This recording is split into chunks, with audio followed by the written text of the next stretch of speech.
All right. Well, with that said, we're gonna transition over to this guy right here, Luke Goedeke. See him here on the screen. Central Michigan, out of Central Michigan, entering year 4, believe it or not, Mark.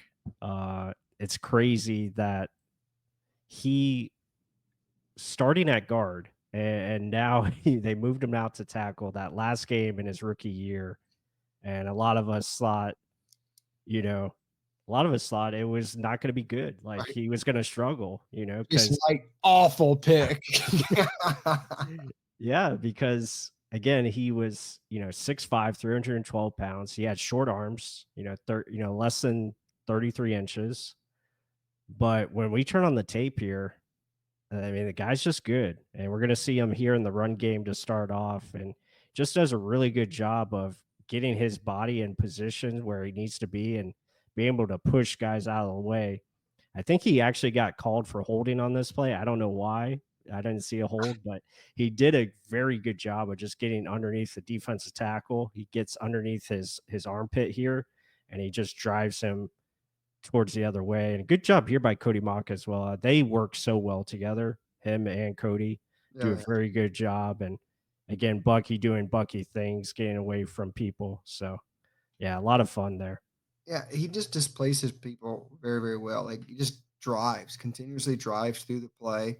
And it was funny. Like I think it was Jason Light said he would bring Luke Gedeke in a fight, right? Yeah. Because the tenacity he has. And you've seen it in like mic'd up situations where he's almost picking fights these days Mm. because he just gets that much into the game.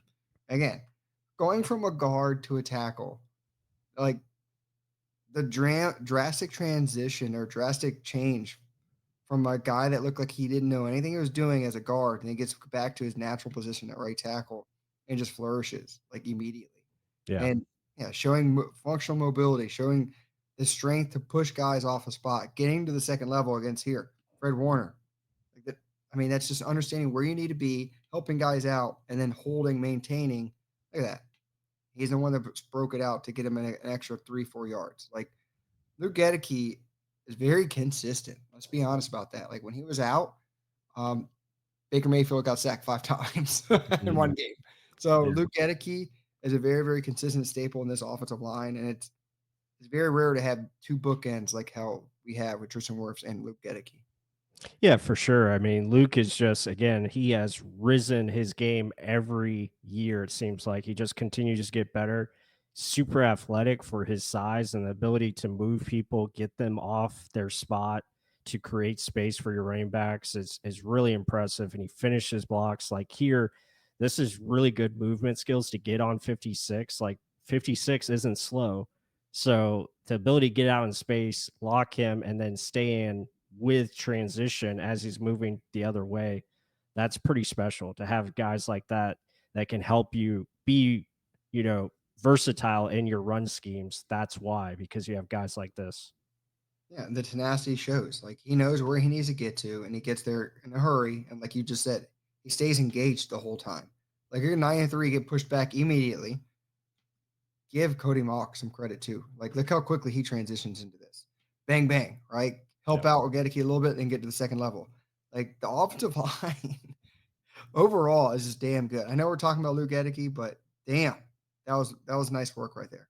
Yeah, he takes out two guys here. He gets 93, and then he's going to take out 20 with his backside here. Basically, a uh, you know, front and then backside block pretty much, and then Bucky does the rest with his speed and quickness, elusiveness, almost gets the score. Now we're going to see him in transition and pass protection, where I think he's just been top notch here. The ability him and Cody have as far as stunts go, like Right? to be able to pass this off so fluidly, just very nice. Like just really good as far as the pass protector goes. Like communication wise, this is humongous. Like this Yeah. is him saying, "I'm passing him off to you." He gives a glance, just a little glance. What's here? Little glance, and then he's right back on in phase. Like that's effortless, seamless, right? It's not effortless, it's seamless. It's just how quickly he gets back into it. And then look at his hands. Immediately gets onto him, and he's in control of the whole rep. Grabs Mhm. those pads, pushes them in the air. You're not going nowhere. Didn't get called for holding here, thankfully. But I mean, a call for holding could be called in every damn snap. So it is what it is. Yeah, and again, now going up against Max Crosby, this is really good. Like I like how he just uses his hands, and then if he doesn't win with his hands, he knows how to use his feet, knows how to use his body to position himself, and basically he rides Crosby out of the way, basically pushes him, gives enough space for Baker to step up here, and then Baker's gonna deliver a pass. Because think about this. So Crosby's trying to knock Gedeke's hands down to knock him off balance, right? So swat right there so he doesn't get onto his chest plate. Gedeke about falls a little bit, let's be honest. But the ability to regain your balance, stay controlled, core control, and continue to drive him out of the play. He didn't win the rep, but he stayed with it and he ends up winning at the end. Like Crosby did what he wanted to do, get him off balance, and he's trying to win the edge. But Mhm. enough. He just gets down, stays with it, keeps his legs moving. We always talk about don't just be a reacher and then ends up sandwiching him on the top. So you got to like that stuff. Yeah, and talk about sandwich. He's just going to sit on the guy here. Does a great job of doing a little snatch and trap there, and just gets him down. And that's awesome stuff. But yeah, Gedeke is just he's got the total package for in his arsenal. The ability to be smooth. Like this play here, I really like because basically calls it out. He understands he's got Rashad to back him up here, but he puts his arm out there just to keep this guy at bay, lets Rashad come up, does a good job of picking him up, and then he's going to pick up Crosby with a nice little stab there, and then rides him off to get him away from Baker. Yeah, it's just a smart player. And that's what Jason Light usually drafts guys that love football. And if you're a smart guy, right? So understanding that I can pass this guy off to Rashad White. We know he's the blitzer. Baker Ray called it out. Maybe Barton called it out. White knows to get over there. Oh, called it perfectly. We know what's coming. Then you're on an island against an elite pass rusher. What are you going to do? Are you going to reach, run? You make him make the first move. He's trying to knock your hands down again, staying balanced, and then stay in phase. That's great football right there, and just understanding what to do. Don't just be scared in the moment. Mhm. Yeah, absolutely. And now, facing another good pass rusher in Khalil Mack, does a good job of just absorbing this power here, and then he's going to anchor and then reposition. And you're going to see him win the battle here to push him back. So just showing that extra athleticism that he carries, and then the strength, the grip strength, all of that is in place. Like it's really nice, and gets a little help from a tight end, but then able to maintain. And he just doesn't lose many battles here as he maintains his footwork and keeps himself upright. Yeah, because you gotta give him credit. Like you mentioned earlier, he has shorter arms, but it doesn't matter. Like he understands the game of football. So this guy's gonna fake inside, throw back, and then bounce back outside. The balance to kind of seamlessly go right back to it, get your hands on him, and he does anchor extremely damn well. There's something that what's his name? Hainsey didn't do at all. That Gedeke does extremely well. It's that. It's anchored down. Once he kind of gets his feet planted, he's not going to go nowhere. Like I haven't seen him get bull rushed back very often, and he just he wants to be the enforcer, right? That's usually what he. That's why Jason Light wants him in a street fight, right? Because he likes to get after it and get dirty. Mhm. Yeah, for sure. These reps coming up are some of my favorite, just like showing his athleticism and then his Mhm. nastiness as well.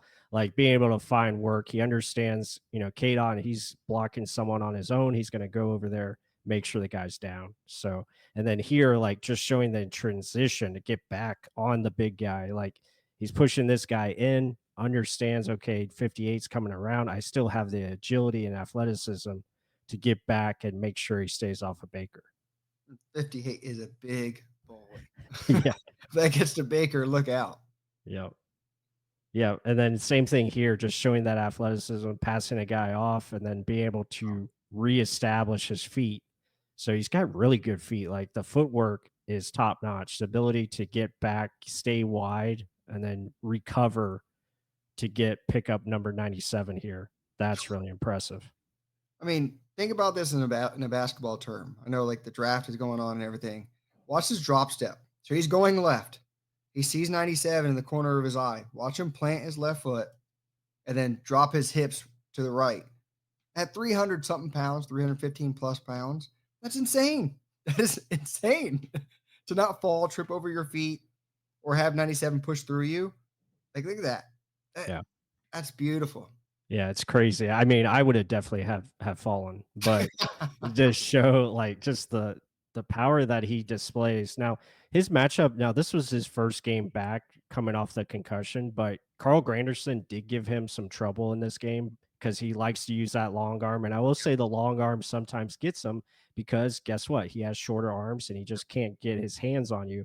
But he does a good job of staying there, maintaining it, absorbing it, and allowing Baker to do what he does. And then here fighting off like again, he gets knocked off a little bit off balance here, but again, that ability to just recover and stay in the play is really impressive. I think it's here, yeah, it gets pushed back a little bit there. You can see it like the Yeah. long arm does get to him at times. So this is some stuff that he'll probably try to adjust for this year, but at the same time, he still does a great job of maintaining, trying to anchor down, keeping him at bay just long enough so Baker can get rid of the ball. Because I think his biggest strength is his core strength. So, like, Yeah. if he does get knocked back, his whole body doesn't, like, bend backwards. He doesn't have to he's naturally throwing his hips back as he's progressing through his block. Like, yeah, there he kinda squatted down because of that big jolt, but then once he regains it, watch, he's like, "No, I'm stopping here. You're gonna get around me, okay, but you're not gonna get through me." So, yeah, first game back after the concussion, yes, but still, like, the length is always gonna be something that can beat him because shorter arms, physically, he just can't get longer arms. So he has to use his brain, his foot footwork, his understanding of what's kind of be coming in front of him, film work. Like he does all that extremely well. Yeah, for sure. And like here, picking up the stun again with Cam Jordan does a good job of trying to absorb this, gets pushed off a little bit, and then gets thrown off, but then he stays with it. Like his ability to stay with the play kind of brings Cam with him to the party and then finish, basically sits on him. And thankfully that ball wasn't picked off. Right. Um, but in pass protection, when he does get his hands on you, it's pretty much you're done. Like you're not going to get by. Like once he gets into your chest plate, it's pretty much over. Yeah, that's the constant hand battling, hand fighting, staying with the phase of the rusher, like not necessarily letting him get inside of him or outside. He just stays with them the entirety of the play. And that's again to footwork to actually having athletic ability to stay with these guys. This guy won with a little under rip move, but it looks like he got his feet tangled in there too, though. Checking him Yeah. out with the left foot. Yeah. Yeah, that hurt me too. Yep. Yeah, lost a little balance there, but for the most part, he did his job. I mean, gave Baker enough time. Baker's got to throw this ball right there, but holds it a little bit too long, and then at the last second gets hit. But yeah, That's I mean, he's not going to win every rep, for sure. yeah, offensive line, you get 60 what? 60 something plays a game. If he's winning 58, 59 of them, I think you're doing pretty damn well. Yeah, absolutely. So, guys, hope you enjoyed that. That was film study of Luke Goedeke, the Buccaneers' right tackle. He's entering his contract year going into 2025, and should be a lot of fun to watch this season, and should be someone that the Buccaneers can't count on for this season and into the future. Yeah, I mean, I feel like sky's the limit for our O line and our offense as a whole. I mean, I'd like to see our offense just as best O line and best offense in the National Football League. I feel like that's a goal among every team, but I would say we're definitely a team who's definitely that's achievable. I mean, everyone strives for that, and that's great and everything. But I think the Bucs here, as we stand today, I think they're in a good spot to achieve that this year.